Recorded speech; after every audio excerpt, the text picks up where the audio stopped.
This is a drawing for a portrait.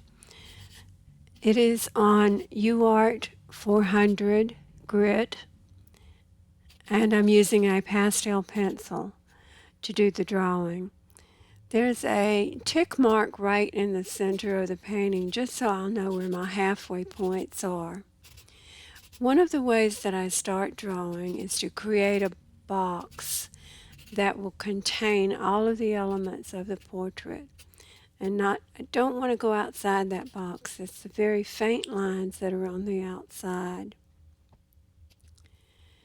Then I go into drawing the outline of the head using straight lines, no curves, and the straight lines themselves can create the curves. I have this video at 3 times the speed of the actual drawing. Otherwise, it would be very slow and kind of tedious to watch.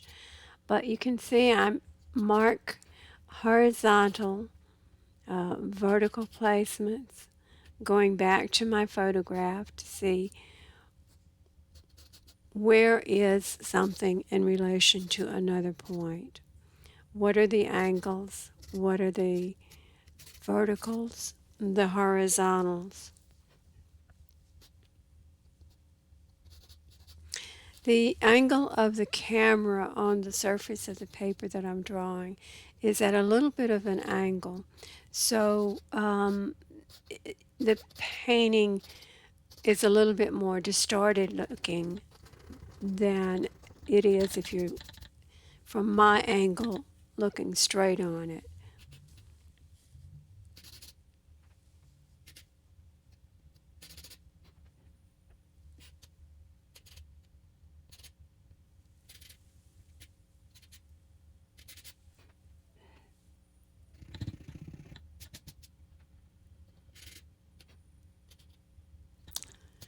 Yes, I do use an eraser sometimes on the Uart paper. It doesn't seem to damage it. It doesn't destroy the sanded surface. It's just a light touch of a gum eraser. And then I brush the surface to get some of the particles off.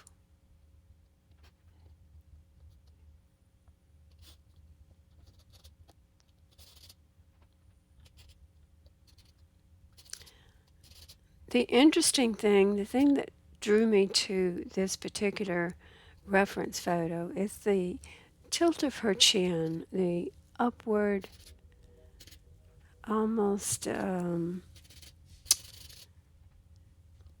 snobbish look, I guess, that she had.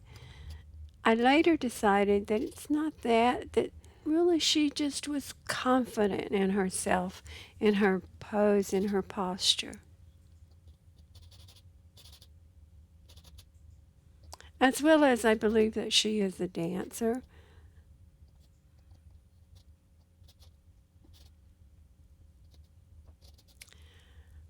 As you're watching this, I just going to give you a spoiler alert,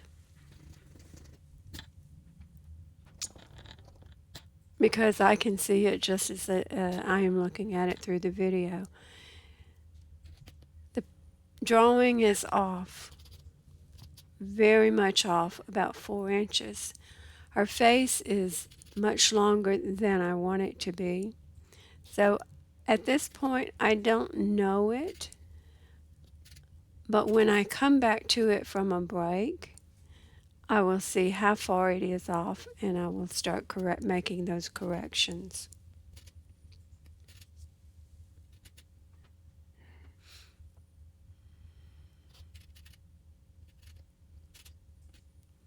Holding the pencil across features on the reference photo,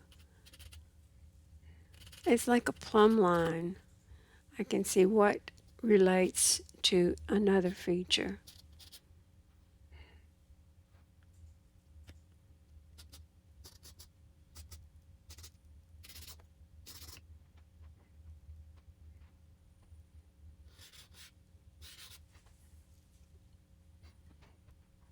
I wanted her face to be almost life-size, um, which would be about 6 inches from the top of her forehead, under the bangs, to the bottom of the chin.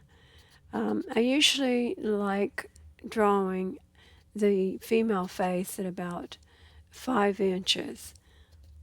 That gives me plenty of room to get all of the detail, all of the feeling into the painting that I want, and but does not make it oversized, outrageously big.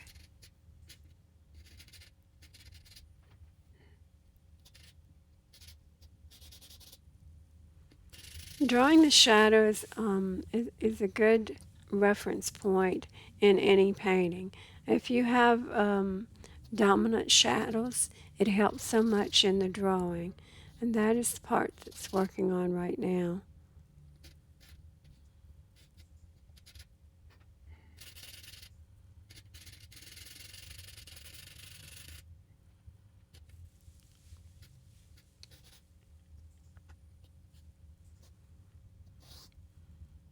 The angles of the shadows are very, very important.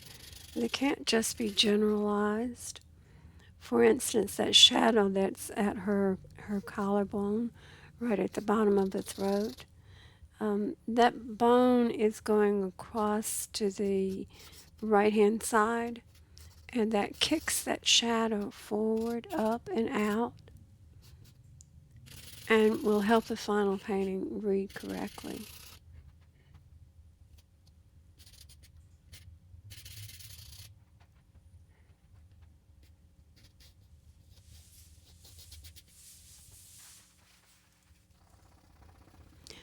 Okay, and here's the big eraser. I had taken a break, and as I looked at it from across the room, it was so definitely wrong from what I wanted to say that, it didn't hurt me at all. It didn't make me sad to have spent an hour drawing the face and then come back and erase it off. The erased portion of the Uart paper did not affect the adherence of the pastel in the final at all.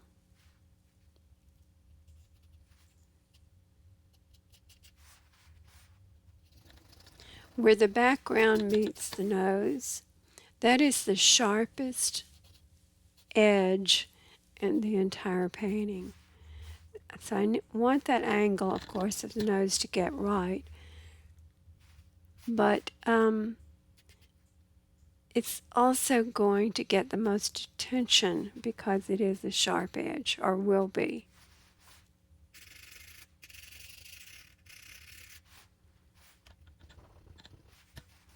Changing one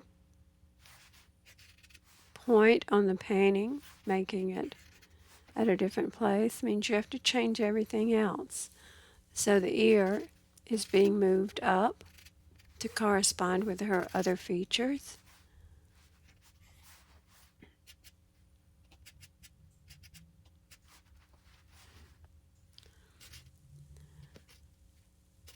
Probably the most important drawing point on this whole portrait is going to be the chin and the neckline, the throat, the angle of that throat.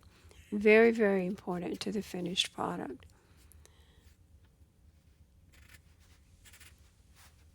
When I took the photo, I was positioned lower than the model. She was on a stage and I was on the floor, so probably about 4 to 5 feet below her. So my reference is looking up, as well as she had that very strong, straight jawline.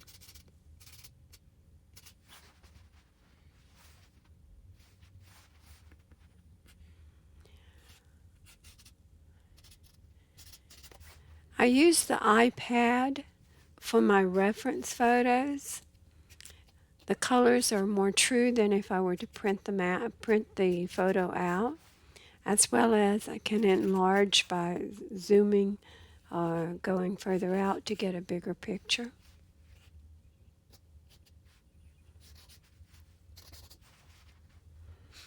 All of the details do not have to be drawn in. They will be achieved with a pastel. In fact, I don't like to put all of the details in the drawing. Much easier to leave them up to interpretation with the pastel values and colors.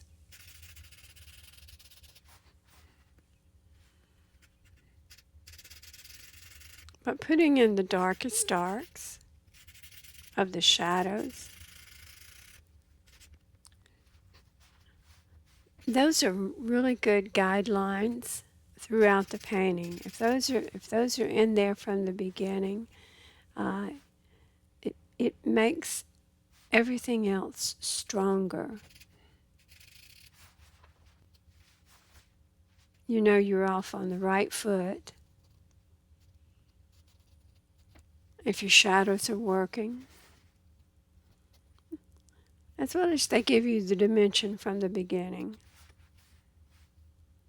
Keep correcting, correct. Check, double check. Where is this in relation to that? The top of the ear, where does it come in relation to the nose? The bottom of the ear, where is it? Is it straight across from the top of the lip, the bottom of the lip?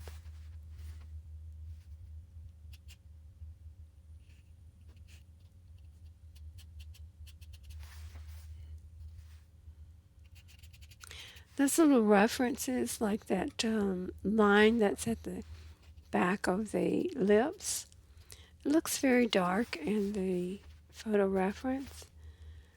It will not be that dark when it's finished in the painting. That would make it unreal looking, as well as add years to her age.